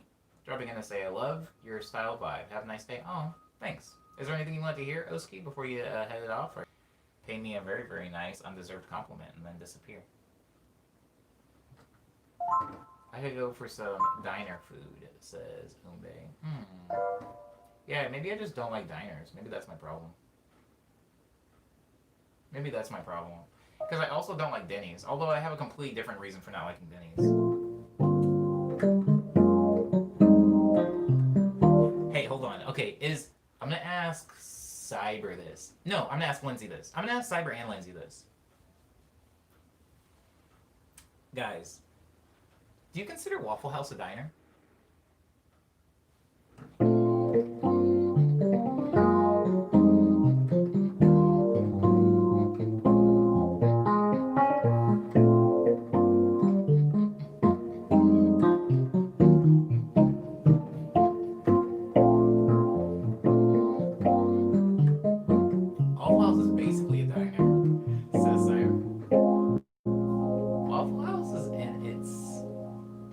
category, but I guess it is a diner technically. I love all this technicality stuff, these basics. It's not like northern diners though. Is Chuck E. Cheese a pizzeria or an entertainment center? Chuck E. Cheese is an entertainment center. Chuck E. Cheese is an entertainment center, good old. That serves pizza. His middle name is Entertainment. And I know his last name is Cheese. I know his last name is Cheese, but all rats like cheese, or assumedly. If you take away the video games and they just serve Chuck E. Cheese pizza, something would be wrong. But if there's a Chuck E. Cheese pizza that somehow ran out of pizza, I'd be like, that's fine. It's like an arcade, basically. It's like a bad arcade. But I think that's really interesting. The reason that I ask about Waffle House is because I do not like diners as far as their food, but I always have liked the way they feel and the way they look. And this is why I love Waffle House, because I consider Waffle House the only good diner. But I know a lot of people will look at Waffle House and go, that is not a diner. They don't have X, Y, and Z that make things a diner. But to me, if I see a lot of chrome and a lot of glass windows, if I'm standing in the parking lot and I can see every single person that's eating inside, I feel like that's got a diner. It's got like diner architecture or whatever. And all of the women I've ever met that work in Waffle House talk like what I assume diner people talk like. And I don't know. It's got a jukebox in it. Feels like a diner to me. But I know that a lot of people don't consider Waffle House a diner. So since there were two other Southern folk in the stream, I wanted to know what your guys' opinion is on it. But I like that there was no unequivocal yes. It was just kind of like, it's basically, technically, it's a diner. There's a lot of that. I thought so.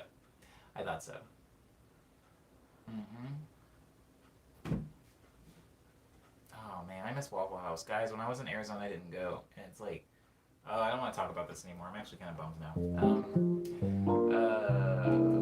I just got a notification from the Chipotle app for a Tony Hawk burrito. I don't have the Chipotle app. I don't really eat Chipotle like that. But it makes sense that they'd have an app. I imagine it's very, very useful. I consider Waffle House a diner, says Kiwi. I've never been to a Waffle House, says Dar. Wowee. I'm not going to make a big deal of that, Dar, because I know Waffle Houses are not everywhere, and even the places that they are, maybe they're really rare, maybe they're closer to the interstate. For example, in Arizona, Waffle Houses are only on the freeway. They're only on the interstate. They don't exist in the town. I know if you live in a place like Atlanta or in the South, they're more widespread. But if you haven't had Waffle House, that's cool. Definitely have Waffle House at some time. It's not amazing. I just think it's a necessary experience to have. Dar's defense is that they are 16. But there's one 5 minutes away. I'm not understanding why you haven't had a Waffle House. They let 16-year-olds in there.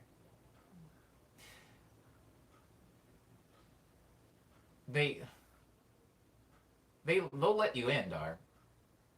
They'll let anybody in a Waffle House. In fact, that's one of the prime complaints I think that people have with Waffle Houses is that pretty much anybody can get in there. Anyways, I didn't go there, and the majority of the seating and booths are there, so there's that part. Yeah. It feels like a diner.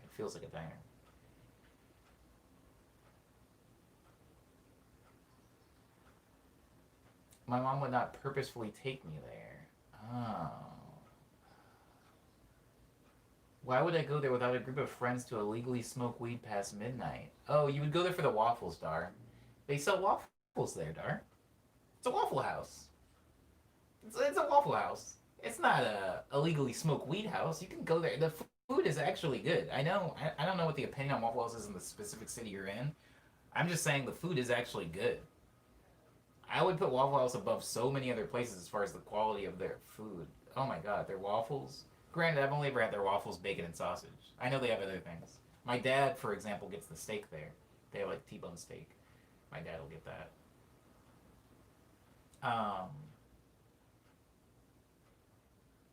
It's amazing. Waffle House is amazing. That's the last thing I'm going to say about Waffle House. The eating is only one part of the experience.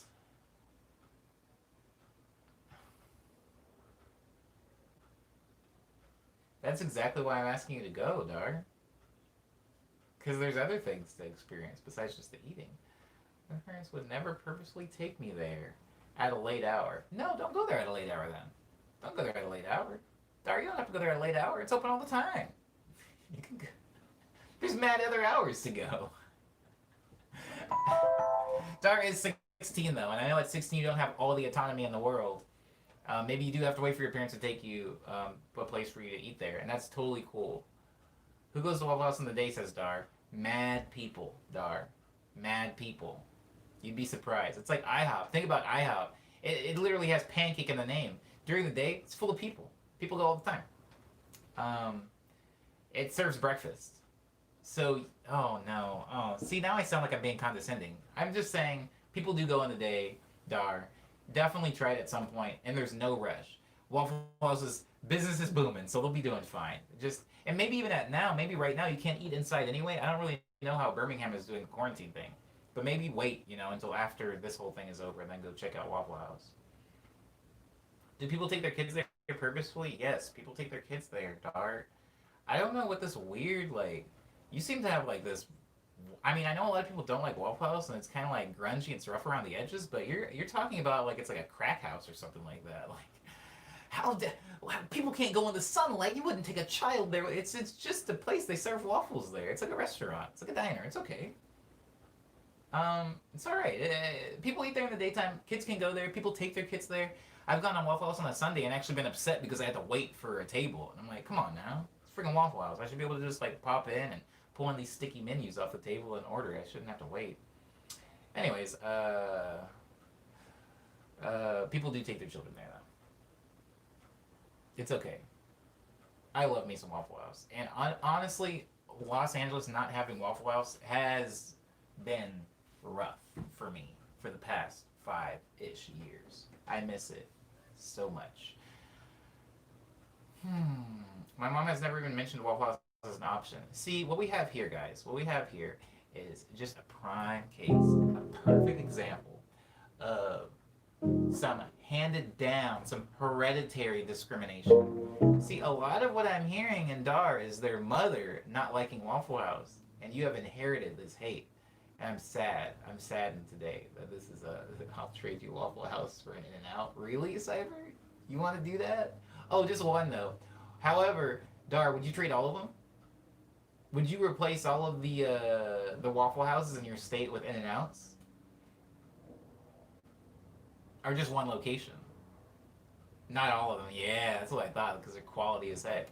But yeah, you can have one In-N-Out. We're practically drowning in them out here.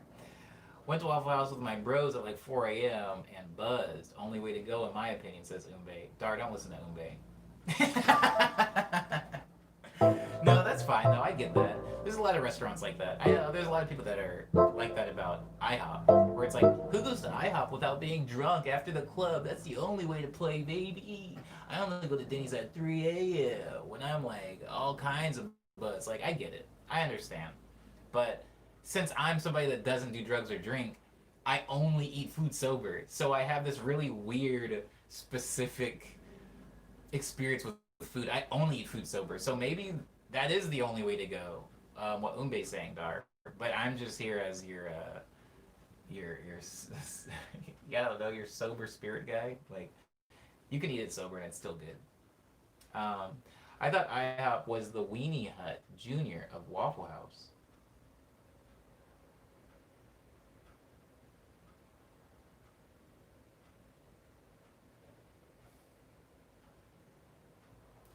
Dar says, I thought, not that Waffle House is particularly dangerous, but it's probably less safe than IHOP. Dar, you have to go to these places before I'm not going to hear any more of this out of you. I feel like you're saying a lot of things. You need to go to these places and then say some things about them.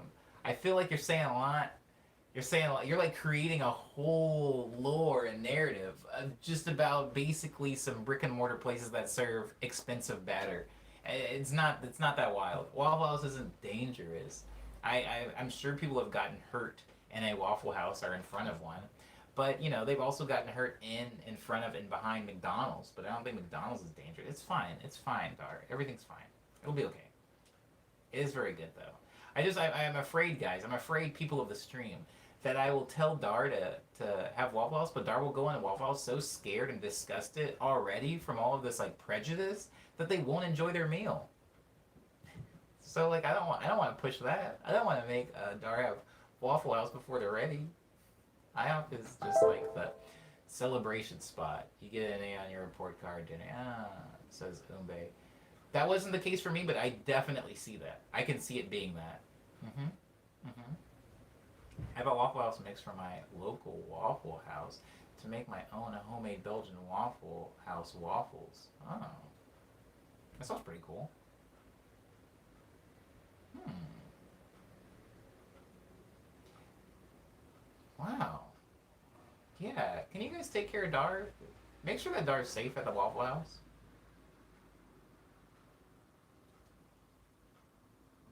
I don't know. No, no, Dar. Don't be on the same wave as Umbe. Umbe's actually been. Umbe's been there. You are not on the same wave as Umbe. Umbe is on an experienced wave where they've gone to Waffle House. You gotta actually go to Waffle House, and then you can be on the waffle wave.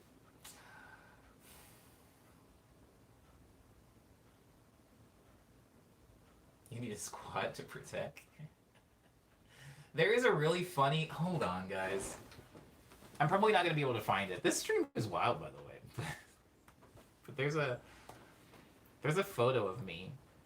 There's a photo of me at Waffle House, and I don't actually know if this photo exists on. Oh my god, they've changed Facebook.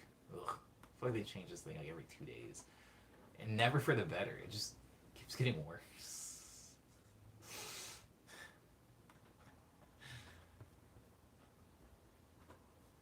Ba ba ba goo da ba ba ba goo da.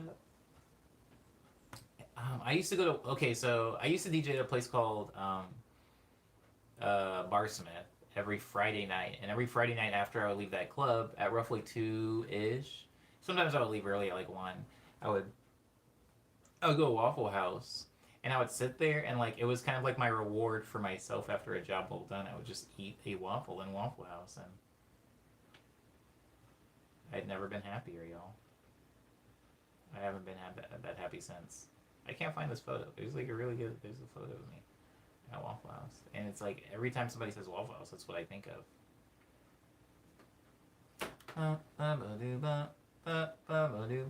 Is that it? Oh my god. Oh, I look so sad. Oh, I look so sad. Mm-mm-mm. Isn't that a shame? Look at it. I'm in a Waffle House. I miss wearing bow ties every day. Yo, I was such a sad man. When am I ever gonna look back and think, wow, those were the days? Anyways, wow, I'm not trying to get depressed in the stream. Waffle House was great.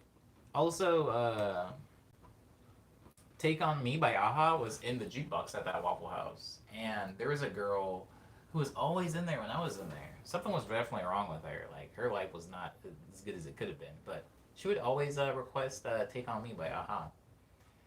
Well, you looked very not happy. Yeah, I was extremely not happy.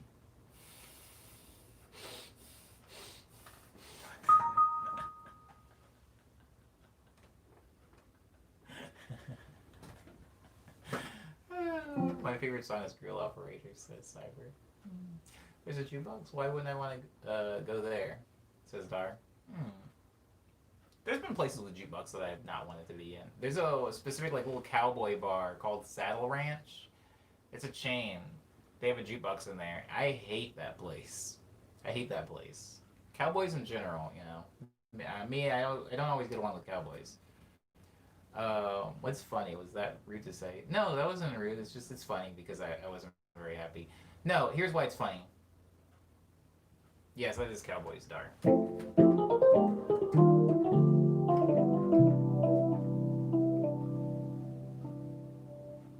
Okay, so no, the reason that that's funny, Lindsay, is because there's kind of this trend on somebody like me pulling up a picture, or me showing somebody a video, or me like somebody seeing a video of anything, a picture of me doing anything, and their comment is usually like, "Whoa, you don't look very happy," or like, "You look kind of sad. Is everything okay?" And it used to be like this funny joke where I would like look at the picture and I'm like, "No, I think I'm fine. I just look like that." And I started thinking about it, and I was like, oh, I think I'm just like an unhappy person because sometimes when I would recount some of the memories, I'm just like, oh yeah, that was a horrible like 4 years. Or that was like a horrible 6 years of my life. I don't know. Yeah, I think it's a lot of the in a lot of the photos for some reason, like even when I felt like I was smiling, photos have been really good about capturing me when I'm like or capturing my dismay. It's funny. It's funny. Um. Okay. Anywho, I'm gonna head out. Goodbye, Dar. I don't know what that means. Sometimes it just comes on. Anywho, it's definitely not RBF, Liana. It's not that because I'm actually upset. I'm not happy. I'm not happy. I'm not happy in any of those photos. I can specifically remember that night at Waffle House and what had happened at the club that night. I was not happy, but the waffles were delicious. So eat Waffle House. That's gonna be my parting words, guys. It's almost 2:30, as far as 2 hours and 30 minutes in the stream. So I should probably start going over news now. I have two releases. One of them is called Ego Death. The other is called Quick Breath. They're officially 1 year old this month, guys. So round of applause for those two releases for really having to hold me and all of my fans down for the past year, in which I've been kind of inactive is a strong word, but let's say not active, huh? Weird sometimes how distance, in this case time, can make you realize how unhappy you were. Yeah, it's kind of cool, huh? It's cool. Clarity through time is fun. I get it now, says Umbe. You go to Waffle House out of necessity. That's the connection you between everyone Waffle House experiences.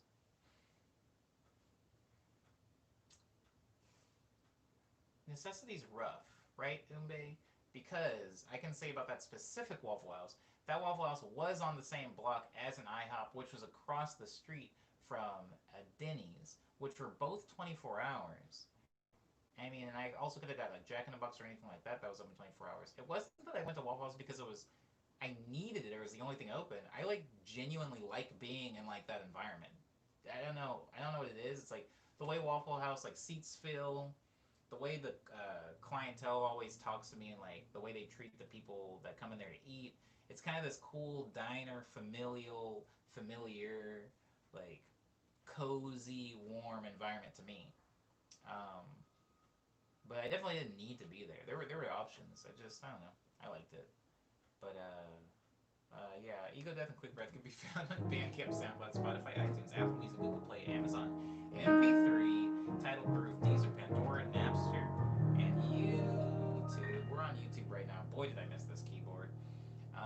While you're on YouTube, you can hear any of my remixes, also my Quarantunes videos, which I worked very hard on. Um, you the homely waffle vibe is needed. Yeah, that's what I mean, says Umbe. Oh, word. I mean, but that can be said about anything. And I mean, your connection between most things is, in your experiences with them is because they provide you with something you needed, whether that thing was like a friend or any restaurant, your home, your own bed, your TV, your couch, your refrigerator. But I do particularly like that specific. I like a lot of specific places. One is hookah lounges. I used to love hookah lounges, guys. You don't want to know how much I loved hookah lounges. I had connections in hookah lounges. I had friendships in hookah lounges. I shared intimate details and stories of my childhood in hookah lounges, and I never smoked hookah.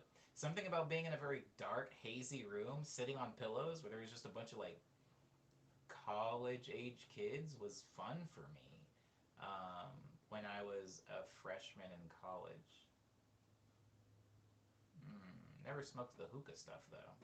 Heard good things. Heard good things, but I didn't want to. I didn't want to do that. Never have pegged you for a hookah lounge person. I have a very distinct memory, Lindsay, of being in a hookah lounge and falling asleep. I was there with my homies.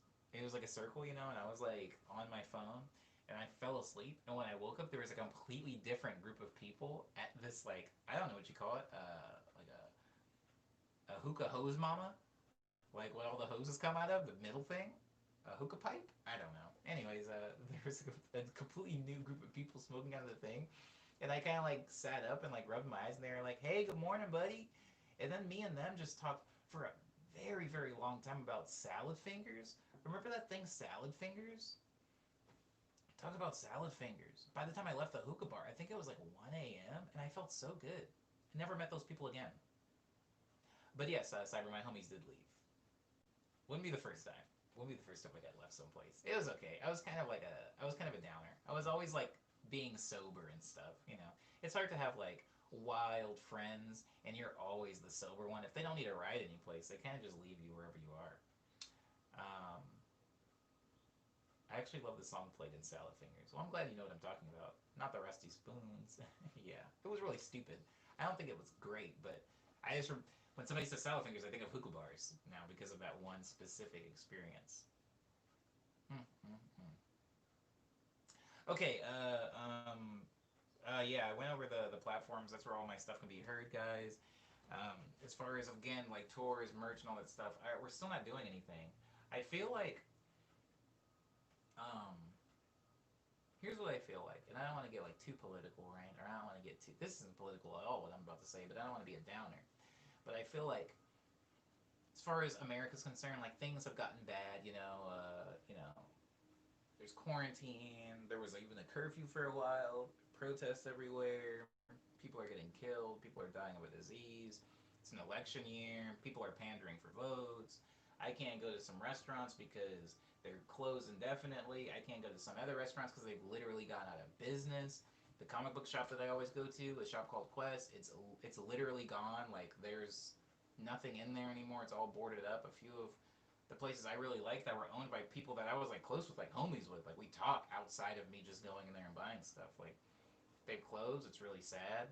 And I feel like we haven't bottomed out as far like as things in this country. I feel like it's going to get gradually worse before it like starts getting better. Like I don't feel like we're here yet.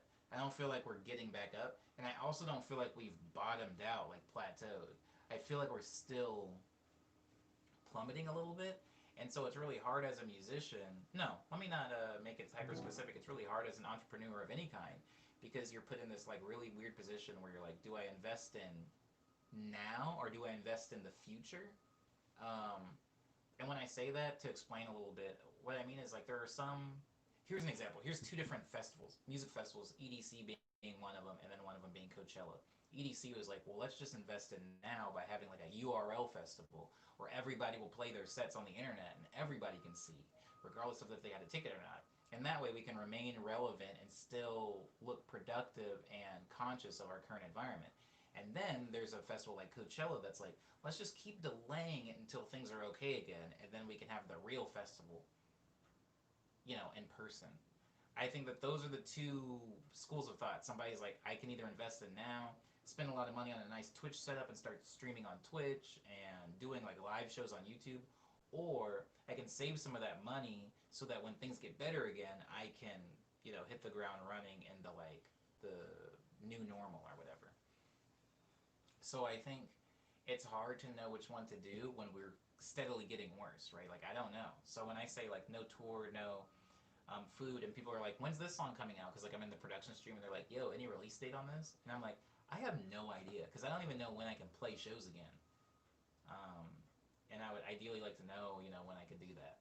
And so a lot of people are like pushing their tours back, and I feel like the thing to do right now is just cancel your tour, like because continuing to push it back costs money, and also we don't know when it's going to be okay.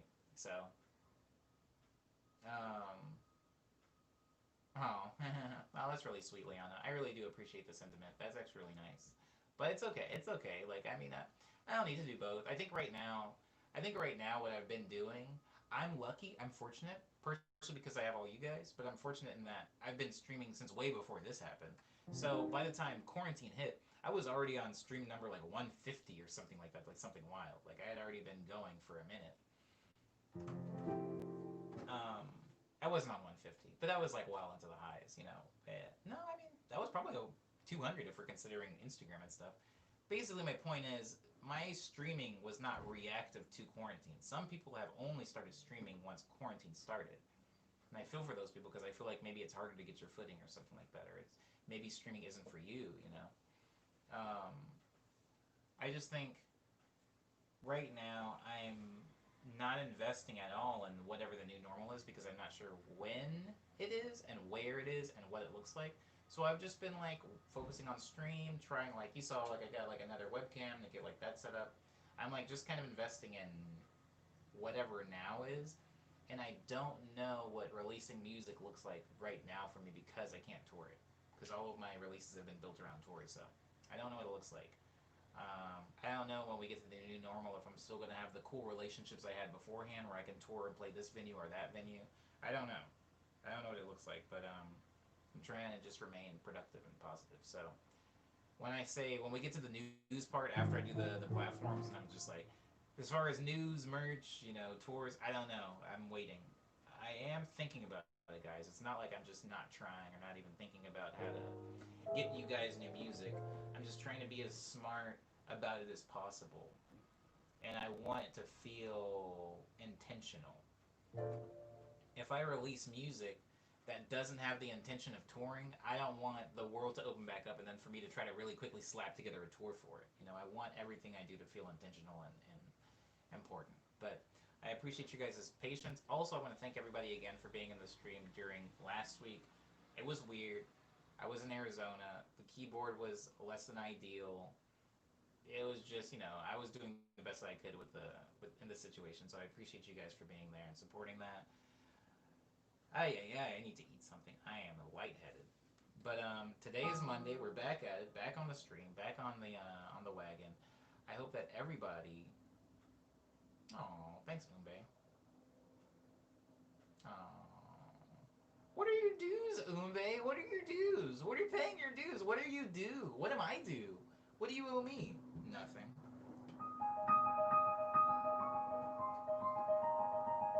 The keyboard was kind of tormenting me, but I am grateful that Cyber looked up online to find a sound on it. It ended up being actually kind of entertaining towards the end. In fact, when I was getting ready to leave, because that keyboard is not naturally in that room, my mom has it in the den. When I was getting ready to leave and I was putting the keyboard like back together and I was putting it in the den, I almost got a little sad. I was like, oh, I mean, this keyboard kind of took me through this whole week of remote streams. So the keyboard is like special to me now, even though it isn't as good as this one. Ooh, Cyber's reminded me of sound number 194. Hold on. I'm gonna transition this into the unnamed one, and then I'll try it out.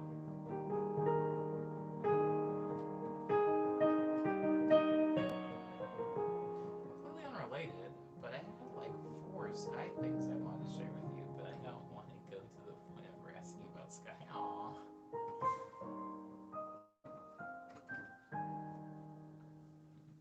That's okay. It's called a Kumbalong? Kumbalong? I don't know, guys.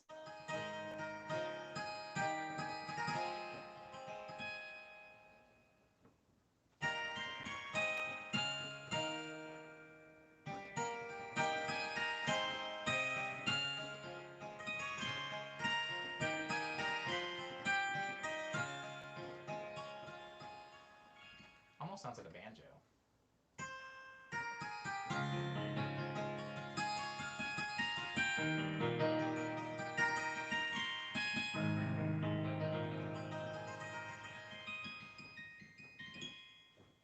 That song is called Hush Hour. It was written abroad, and it marks the last piece of music that is played in the stream. Yes. Also, yeah, Sky's fun. Anybody? Everybody play Sky. Everybody wonton tonight. I hope everybody enjoys the rest of their Monday. It is Monday. Jesus. I'm gonna try to be active again on Instagram. I feel like I say that at the end of every stream, and then at the end of the stream, I continue to be inactive on Instagram. But everything in its time, everything in its place. Hopefully, you all have a. What did we have? Because Maddie wasn't in the stream. What was the alliterative thing that we had for the stream? Hopefully, everybody has whatever that was. And I will see you guys here, including you, Easy Door, for Morning Medley number 197. We're so close to 200, guys. We're so close. I can taste it. I'll see you guys for 197 tomorrow morning at 9 A.M. Mm. Yeah, somebody get Dark some Waffle House. Hello, everybody.